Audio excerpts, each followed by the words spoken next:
আজকে আমি সোনালী কিচেনে চলে এসেছি একটা রেসিপি নিয়ে, একটা লতি পাতুরি। সবসময় তো লতি চিংড়ি, লতি পোস্ত খান, আজকে লতির পাতুরি, কলা পাতাতে লতির পাতুরি করব।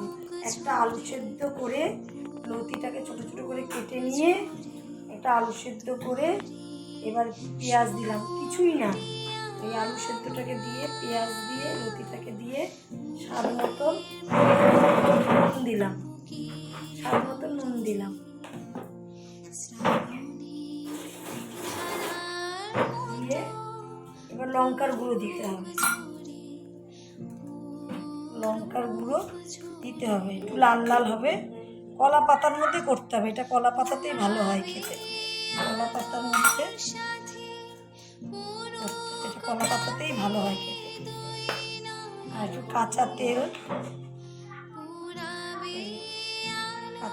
দিয়ে মেখে আধ ঘন্টা রেখে দিতে হবে। এই যে এইভাবে চটকে চটকে মেখে আধ ঘন্টা রেখে দিতে হবে, আধ ঘন্টা মেখে দিতে হবে, এভাবে চটকে রেখে দিতে হবে। কিছুক্ষণ পর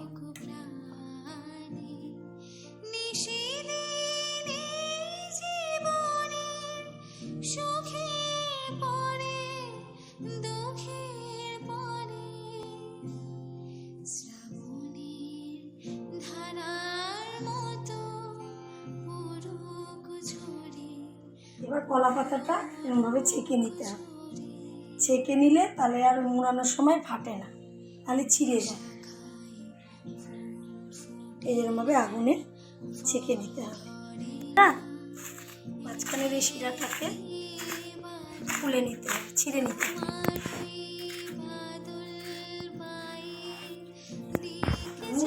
মুছে নিতে হবে। একটু গুলিয়ে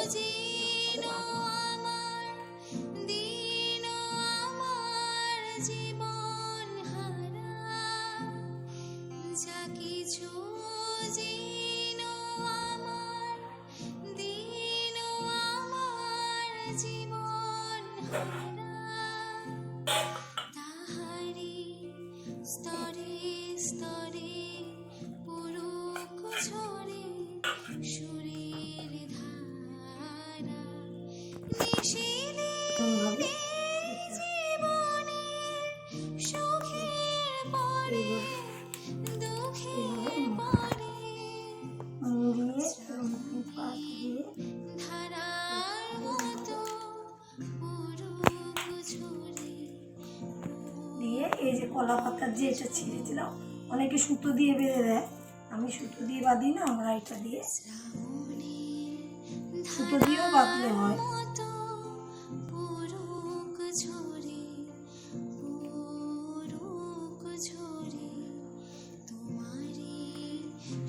দিয়ে বাঁধলে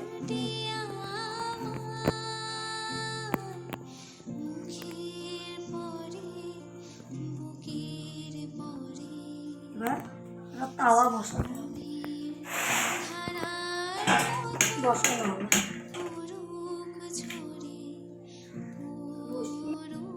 তাওয়াটা বসিয়ে এবার এটা দিয়ে দেওয়া হবে। এটা কাঠের উনুনে ভালো হয়, তা কাঠের উনুন তো নেই, আমরা গ্যাসে করেই খাই। কতক্ষণ রাখতে হবে? প্রায় আধ ঘন্টা। আধ ঘন্টা রাখলেই? হ্যাঁ, আধ ঘন্টা। এটা একটা কিছু থালা বা একটা কিছু দিয়ে চেপে